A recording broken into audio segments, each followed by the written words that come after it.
మిత్రులారా నమస్తే. కొన్ని కీలకమైనటువంటి విషయాలు, ముఖ్యంగా దేశ భద్రతకు దేశ రక్షణకు సంబంధించినటువంటి విషయాలు దేశమంతా తెలుసుకోవాల్సినటువంటి అవసరం ఉందా లేదా?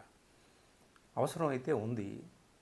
బాధ్యత గల ప్రతి పౌరుడికి ఈ విషయాలు తెలుసుకోవాల్సినటువంటి అవసరం ఉంది. కానీ తెలుసుకోవాల్సినటువంటి అవసరం లేదని మనల్ని పరిపాలిస్తున్నటువంటి బీజేపీ పెద్దలు అనుకుంటున్నారా అని అనిపిస్తుంది. ఎందుకంటే నిన్న పార్లమెంటులో రాహుల్ గాంధీ ఒక పుస్తకం గురించి, ఆ పుస్తకంలోని కొన్ని ముఖ్యమైన అంశాల గురించి, ఆ కొన్ని ముఖ్యమైన అంశాల్లో కేవలం 5-6 వాక్యాలు మాత్రమే నేను ప్రస్తావిస్తాను అంటే ఒక్కసారిగా లేచి ఆయన మీద దాడి చేసినంత పని చేశారు. నోరు మూయించేశారు, మాట్లాడడానికి వీల్లేదని. రక్షణ మంత్రి రాజ్నాథ్ సింగ్, హోమ్ మినిస్టర్ అమిత్ షా, ఇక అమిత్ షా అయితే రెచ్చిపోయాడనమాట. పార్లమెంటరీ వ్యవహారాల మంత్రి కిరణ్ రిజిజు, వీళ్ళందరూ కూడా no no no no don't ఎలా రాహుల్ గాంధీ మన రెస్పెక్టెడ్ అపోజిషన్ పార్టీ లీడర్ని మీరు మాట్లాడనివద్దు ఈ అంశం మీద అని చెప్పి స్పీకర్నే ఆదేశించారు. ఏమిటా విషయం? ఎందుకింత గగ్గోలు, ఎందుకింత భయపడిపోయారు, ఎందుకింత వణికిపోయారు ఆ విషయాల మీద? ఏమిటంటే 2020లో మన సైనికులకి చైనా సైనికులకి ఆ తూర్పు లద్దాఖ్లోని గల్వాన్ లోయలో ఒక ఘర్షణ జరిగింది కదా. అప్పటి నుంచి అనేక సార్లు అనేక ప్లాట్ఫామ్స్ మీద అనేక సందర్భాల్లో రాహుల్ గాంధీ అంటూనే ఉన్నాడు, మనం చైనాకి ఫ్రీ హ్యాండ్ ఇచ్చేసాము, చైనాకి కొంత భూభాగాన్ని ఇచ్చేసాము, మన సైనికులు అన్యాయంగా అక్కడ చనిపోయారు, మన నాయకుల ఇన్యాక్షన్, బలహీనత వల్ల అని ఆయన చాలా సందర్భాల్లో ఆరోపణ చేస్తూ ఉంటుంటే, లేదు రాహుల్ గాంధీ పచ్చి అబద్ధాలు ఆడుతున్నాడు, ఆయన దేశద్రోహి, చైనా ఏజెంటు, ఇట్లాగా ఆయన మీద ఎదురుదాడి చేశారే కానీ అక్కడ ఉన్నటువంటి వాస్తవంగా అక్కడ జరిగింది ఏమిటో మనకి ఇంతవరకు తెలియదు. ఆ లద్దాఖ్ దగ్గర ఉన్నటువంటి ప్రజలు కూడా చెప్తున్నారు చైనా వాళ్ళు వచ్చారని చెప్పి. ఇవన్నీ సరే, రాహుల్ గాంధీ ప్రతిపక్ష నేత కాబట్టి ఆయన మాట్లాడిన పక్కన పెట్టేసేయండి. ప్రజలు అక్కడ ఉన్నటువంటి వాళ్ళు చెప్తున్నారు, వాళ్ళ మాటలు కూడా పక్కన పెట్టండి. సరిగ్గా ఆ యాక్షన్ 2020లో చైనా ఇండియా ఈ రెండు ఆర్మీలకి మధ్య జరిగినటువంటి ఘర్షణ సందర్భంగా అక్కడ ఆర్మీ చీఫ్గా యాక్షన్లో ఉన్నటువంటి వ్యక్తి స్వయంగా ఆయన ఒక పుస్తకం రాశాడు. ఆ పుస్తకంలో ఈ యాక్షన్కి సంబంధించినటువంటి కొన్ని అంశాలు ఉన్నాయి. సో ఈ ఆర్మీ చీఫ్ మాట్లాడినటువంటి మాటలు బయటకు వస్తే సో అథెంటిసిటీ ఉంటుంది కదా, దానికి ఒక అధికారికమైనటువంటి ఒక గుర్తింపు ఉంటుంది కదా. సో ఈ ఆర్మీ చీఫ్ ఎవరు? ఆయన మేజర్ జనరల్ మనోజ్ ముకుంద్ నార్వాణే. ఆయన 2019 నుంచి 2022 వరకు ఆర్మీ చీఫ్గా పదవిలో ఉన్నాడు. ఆయన హయాంలోనే గల్వాన్ లోయలో ఈ ఘర్షణ జరిగింది. ఆయన ఒక పుస్తకం రాశాడు 23లో, రిటైర్ అయిన తర్వాత 22లో రిటైర్ అయ్యాడు, 23లో పుస్తకం రాశాడు. సాధారణంగా ఆర్మీ చీఫ్స్ కానీ లేదా కురువృద్ధులైనటువంటి పొలిటికల్ లీడర్స్ కానీ వాళ్ళ జ్ఞాపకాల పుస్తకాల రూపంలో రాసుకుంటారు కదా. ఈ నార్వాణే కూడా చాలా పుస్తకాలు రాశాడట. ఈయన కూడా తన జ్ఞాపకాలని మెమోయిర్స్ కింద రాశాడు. ఈ రాసిన పుస్తకానికి పేరేం పెట్టాడంటే 4 స్టార్స్ ఆఫ్ డెస్టినీ అని పెట్టాడు. అంతా బాగానే ఉంది, కానీ ఆ పుస్తకం పబ్లిషర్ దగ్గరికి వెళితే పబ్లిషర్ దగ్గరే దాన్ని ఇంకా రివ్యూ చేస్తున్నామని చెప్పి army and defence ministry of India, so రక్షణ మంత్రిత్వ శాఖ, ఆర్మీ, ఇవి రివ్యూ చేస్తున్నాయి ఈ పుస్తకాన్ని. 3 సంవత్సరాలు అయింది రివ్యూ చేస్తూనే ఉన్నాయి.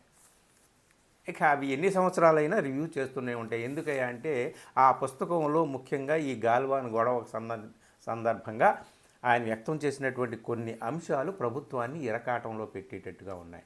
ప్రభుత్వం చాలా అంటే అప్పుడు కొన్ని కీలకమైనటువంటి ఒక సందర్భంలో తీసుకోవాల్సినటువంటి సరైన సమయంలో యాక్షన్లోకి రావాల్సినటువంటి సమయంలో ఇన్యాక్షన్లోకి ప్రభుత్వం వెళ్ళిపోతే ఏమవుతుందో మనం చూసాము అన్నట్టుగా బయట ప్రజలందరికీ అర్థమవుతుందేమో వీళ్ళు భయపడ్డారు, పుస్తకాన్ని రానివ్వట్లేదు.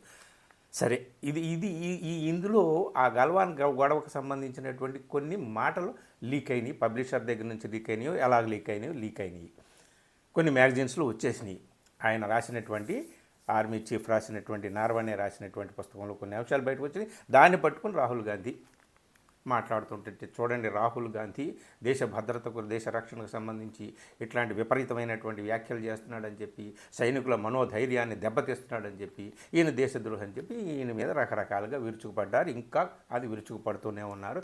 అసలు పుస్తకంలో ఏముందనేటటువంటి మాటనే పక్కన పెట్టేశారు. ఏమంటున్నాడు రాజ్నాథ్ సింగ్, ఏమన్నాడు నిన్న, అసలు పుస్తకం పబ్లిషే కాలేదు, ఆ పుస్తకం గురించి మాట్లాడతావేంటి అని చెప్పి ఆయన అంటున్నాడు. ఇక అమిత్ షా అయితే విపరీతమైనటువంటి దాడి చేశాడనమాట.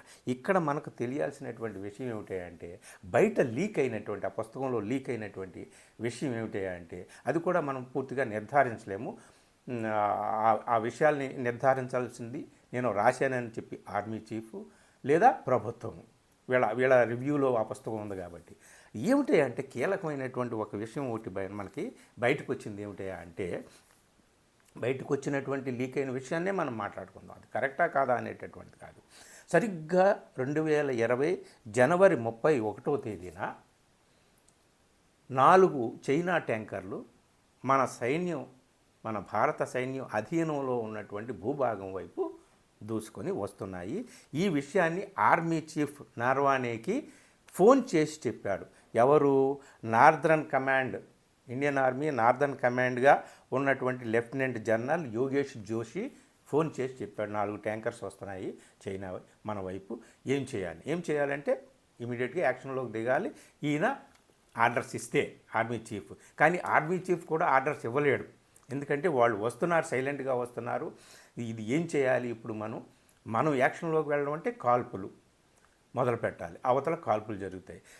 కాబట్టి ఒక ప్రోటోకాల్ ప్రకారం ఏమిటి అంటే, ఆర్మీ చీఫ్ కూడా తన ఉన్నత అధికారిని, త్రివిధ దళాల అధికారికి, అలాగే రక్షణ మంత్రికి, హోంమంత్రికి, విదేశాంగ మంత్రికి, అందరికీ కూడా ఫోన్లు చేయాలి. వాళ్ళ దగ్గర నుంచి పర్మిషన్స్ తీసుకోవాలి. ఈయన ఫోన్లు చేశాను నేను 8-15 నిమిషాల నుంచి 10:30 దాకా మాకు ఏ విధమైనటువంటి మళ్ళీ చెప్తాం అంటున్నారు. కానీ రాజ్నాథ్ సింగ్ నుంచి కానీ ఎవరి నుంచి కూడా నాకు సరైనటువంటి ఆదేశాలు రాలేదు. ఎప్పటికో మీకు ఎలా తోస్తే అలా చేయండి అని ప్రధానమంత్రి అన్నాడని ఏవో వస్తున్నాయి. ఎంతవరకు వాస్తవాలు ఏమో తెలియదు. కానీ ప్రధానమంత్రి, రాజ్నాథ్ సింగ్, హోంమంత్రి వీళ్ళందరూ కూడా బుక్ అయిపోతారు ఈ వ్యాఖ్యలు కరెక్ట్ అయితే.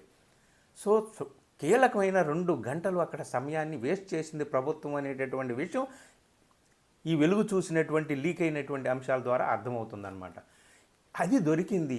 కొన్ని పత్రికల్లో వచ్చినటువంటి ఆ లీక్ అయినటువంటి అంశాలు రాహుల్ గాంధీ పట్టుకున్నాడు, దాని గురించి మాట్లాడాలనుకున్నాడు. మరి మాట్లాడినిస్తే వీళ్ళ బండారం బయటపడిపోతుంది కదా, అది సంగతి. అందుకని ఆపేశారు. వీళ్ళు ఏమంటున్నారు అయ్యా అంటే, రాహుల్ గాంధీని దేశద్రోహి అంటున్నారు, రాహుల్ గాంధీ సైనికుల మనోనిబ్బరాన్ని దెబ్బతీస్తున్నాడు అంటున్నారు. ఇదే గొడవ, ఆయన మాట్లాడనివ్వకండి, ఈ అంశం మీద మాట్లాడడానికి వీల్లేదని చెప్పి నోరు మూయించేశారు. కానీ ఆయన ఆ పుస్తకంలో వెలుగు చూసినటువంటి లీక్ అయినటువంటి అంశాలు తప్పు అని చెప్పట్లేదు. ఇంకొకటి, ఆ పుస్తకాన్ని రివ్యూ చేస్తున్నాం, ఎప్పుడు పబ్లిష్ చేస్తాము అని చెప్పి ఆ విషయం చెప్పట్లేదు. ఆర్మీ చీఫ్ రాసినటువంటి ఆ పుస్తకంలో చాలా అంశాలు తప్పు అని చెప్పటం లేదు. ఆ ఆర్మీ చీఫ్ తప్పుడు అంశాలు రాశాడు కాబట్టి ఆ పుస్తకాన్ని మేము ఆపేసాము, అతని మీద చర్య తీసుకుంటామని కూడా చెప్పట్లేదు. పైగా రాజ్నాథ్ సింగ్ లాంటి వాళ్ళు ఏమంటున్నారు అంటే, ఆ ఆర్మీ చీఫ్ పబ్లిష్ చేయనివ్వట్లేదు ప్రభుత్వం అని అంటున్నాడు కాబట్టి ఆయనే కోర్టుకు వెళ్ళొచ్చు కదా అని కూడా అంటున్నారు. ఇదండి, ఇలా ఉంది. ఇప్పుడు మనకి విషయం ఏమిటి అంటే, దీని ద్వారా, ఈ టోటల్ ఎపిసోడ్ ద్వారా రాహుల్ గాంధీని పక్కన పెట్టండి, ప్రతిపక్ష నాయకుడు కాబట్టి ఆయన ఎప్పుడు మొదటి నుంచి ఈ మాట అంటున్నాడు. కానీ 2020 నుంచి ఇప్పటి వరకు కూడా చాలా అనుమానాలు, సందేహాలు అయితే ఉన్నాయి కదా. చైనా వాళ్ళు మన సైనికుల అధీనంలో ఉన్న భూభాగాన్ని ఆక్రమించుకున్నారు. మన సైనికులు 20 మంది పైగా చనిపోయారు. అంతమంది చనిపోలేదు, ఎవరూ చనిపోలేదని తర్వాత ప్రధాని చాలాసార్లు చెప్పారు. సరే, ఇవన్నీ కూడా ఆ సందర్భంగా జరిగిన కీలకమైనటువంటి ఘర్షణలో మనకు ఏ నష్టమైతే జరిగిందో ఆ నష్టానికి కారణం ప్రభుత్వంలో ఉన్నటువంటి పెద్దల ఇనాక్షన్. వాళ్ళు సకాలంలో స్పందించకపోవడం, సరైనటువంటి ఆదేశాలు అక్కడ ఫీల్డ్లో ఉన్నటువంటి ఆర్మీ అధికారులకు ఇవ్వకపోవడం అనేటటువంటి విషయాల్ని ఈ పుస్తకంలో లీక్ అయినటువంటి అంశాలు నిర్ధారిస్తున్నాయి. దీనికి ప్రభుత్వం సమాధానం చెప్పలేదు. అవి కానీ బయటకు పడితే వీళ్ళందరూ కూడా వీళ్ళ ఈ మేకపోతు గాంభీర్యం ఏదైతే ఉందో ఇప్పటిదాకా ప్రదర్శిస్తున్నారో అదంతా కూడా గుట్టు రట్టు అవుతుంది, బండారం బద్దలైపోతుంది, వీళ్ళ వ్యవహారం ఏంటో అర్థమైపోతుంది. అందుకని పుస్తకాన్ని అయితే ఆపేసి, ఏదో సినిమాలో డైలాగు చరిత్ర చింపేస్తే చిరిగిపోయేది కాదు, చెరిపేస్తే చెరిగిపోయేది కాదని, అలాగే ఈ పుస్తకాన్ని ఆపేసినంత మాత్రాన, లేదా కొన్ని అంశాలని కాదని రాహుల్ గాంధీ లాంటి వాళ్ళని దేశద్రోహాన్ని ముద్ర వేసేసినంత మాత్రాన ఆగుతాయా? ఇవాళ కాకపోతే రేపు తెలుస్తాయి. అయితే ఆ ఆర్మీ చీఫ్ మాత్రం దీని మీద ఇంకా ఏమీ స్పందించలేదు. ప్రస్తుతానికి పబ్లిషర్కి అలాగే డిఫెన్స్ మినిస్ట్రీకి మధ్యన ఈ పుస్తకం ఆగిపోయి ఉందని ఆయన అన్నాడు. ఏది ఏమైనా ప్రజలు కొన్ని కీలకమైనటువంటి విషయాల పట్ల నిజాలు ఏమిటో సత్యాలు ఏమిటో తెలుసుకోవాలని అనుకుంటారు. వాళ్ళు తెలుసుకోకూడదని ప్రభుత్వం అనుకుంటుంది.